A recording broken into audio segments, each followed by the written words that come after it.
Is there a secret history of the United States intentionally hidden by the mainstream media? Could there be a secret society of fat-moneyed businessmen whose agenda has been the cause of every major war and economic depression?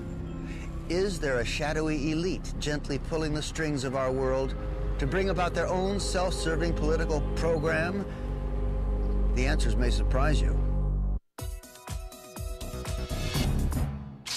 Nearly 200 years ago, Thomas Jefferson wrote, "If the American people ever allow the banks to control the issuance of their currency, the banks and corporations that will grow up around them will deprive the people of all property, until their children will wake up homeless on the continent their fathers occupied." Throughout the history of the United States, there's been this running battle over who controls how much money is in the system. Will it be some privately owned central bank, or will it be the people, the Congress, for the benefit of everybody in the country? Everything evolves around the Federal Reserve, a private bank that was given a monopoly on the creation of paper money. Every $100 bill which the Federal Reserve System prints and is sold to the United States at full face value represents a $100 loan. Even though the government pays for it, they still pay interest.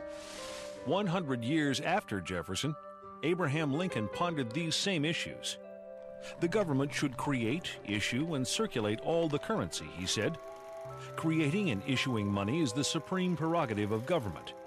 Adopting these principles will save the taxpayers immense sums of interest, and money will cease to be the master and become the servant of humanity. What do the fears expressed by Jefferson and Lincoln and modern-day economists have to do with what President George Bush called the New World Order? It's a conspiracy. What else can you call it?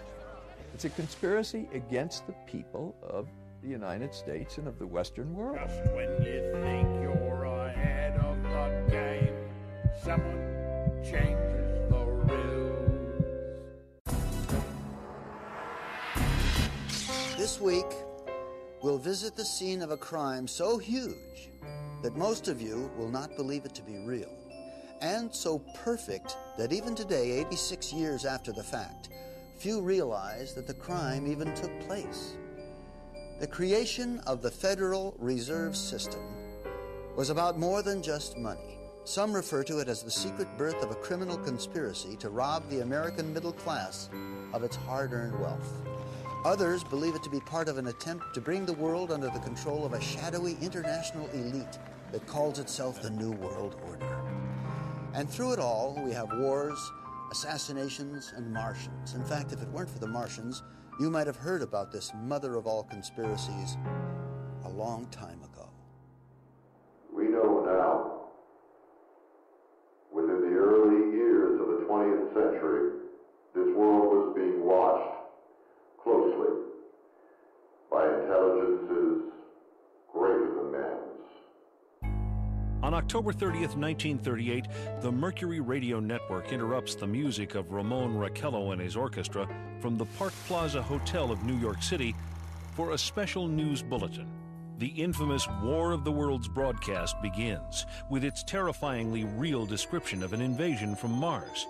And before the night is out, 1 million people will run panicked into the streets. I'm extremely surprised to learn that a story which has become familiar to children through the medium of comic strips. After what has been a closely guarded secret for nearly 50 years, Orson Welles' original broadcast turns out to be no mere show business stunt. Should have had such an immediate and profound effect upon radio listeners. But instead was a complex psychological warfare test conducted by C.D. Jackson for the Rockefeller Foundation. When the results are compiled nearly 2 years later, they are released to an elite whose names most men will not speak of over a whisper. Among them groups like the Bilderbergers, Trilateral Commission, CFR, and the Federal Reserve. C.D. Jackson was the equivalent of being the head of the National Security Council in the White House under Eisenhower. He was the chief of psychological warfare. The breakthrough discovery that the War of the Worlds broadcast was actually a psychological warfare test is key to understanding why experts believe that the Federal Reserve, the Bilderbergers, and other closed exclusive elite groups are pulling the strings that control our societies. Well, it's a fraternity. They have a common objective, and this common objective is to maintain control. America grew so rapidly and became wealthy so quickly that really we've always been the thorn in the side of this New World Order crowd. They've just never been able to get us completely under their control. So America is the target, and once they finally get us subdued, the rest of the world would fall very quickly. Moguls like the late J.P. Morgan, a man so excessively wealthy his likeness adorns the tycoon card in the board game Monopoly, are all safely cloaked behind their own carefully constructed versions of history. But are the private agenda of these select few woven permanently into the fabric of world economy? Are we simply the unwitting pawns in a game whose rules were written amidst the clandestine corridors of private social clubs 100 years ago or more? Hundreds of miles south of the banking capital of the world, New York City, just off the coast of Georgia, Jekyll Island provided a winter retreat to the rich and famous. This tiny ocean getaway was formerly owned by the monopoly man himself, international financier J.P. Morgan. Here, in a conclave intended to remain secret forever, 6 international bankers plan what is to become America's most powerful private institution, the Federal Reserve System.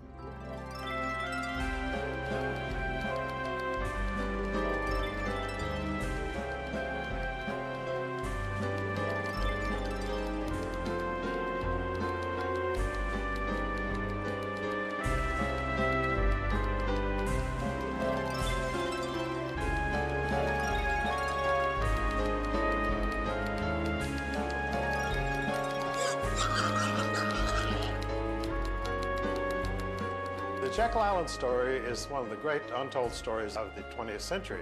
These bankers who got together, left Hoboken in a sealed train, and the reporters were going crazy. They knew this was big. These were 5 of the biggest bankers in the world getting on this sealed train. The reporters wanted to know what the hell was going on. And they didn't know for years what had happened. It is at the urging of the famous poet Ezra Pound that Eustace Mullins begins his own personal search for the truth about the origins of the Federal Reserve. Ezra Pound's young artists and writers, friends, were killed during World War I. Ezra wanted to know why they died. Digging book by book, row by row, in the entire economics section of the Library of Congress, I found this little magazine with the Jekyll Island story in it. When I took that to Ezra Pound, he was so thrilled. It was the biggest discovery of his life. In fact, Ezra Pound called the Jekyll Island story the biggest detective story of the 20th century. But why?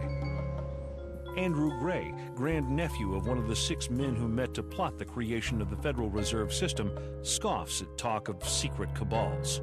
Well, I'm asked whether the Jekyll Island meeting can be automatically classed as a conspiracy. And the answer, first of all, is that the need for secrecy does not necessarily imply conspiracy. Very important legislation of any kind cannot be drafted in public forum. Back in 1910, they called themselves the Jekyll Island Club. Collectively, members represented more than 1/6 the wealth of the entire world. So anxious were they to keep any knowledge of their meetings secure, they used code names even when talking to friends. "We're going to Jamaica," they would say, and those in the know would understand they were traveling to Jekyll Island. The immediate excuse was the money panic of 1907, which was engineered by Jacob Schiff and the Rockefellers to gain control of some corporations they were after. And so then they said, look, we've got another nationwide panic, we've got to have banking reform. The birth of the Federal Reserve System, we know, was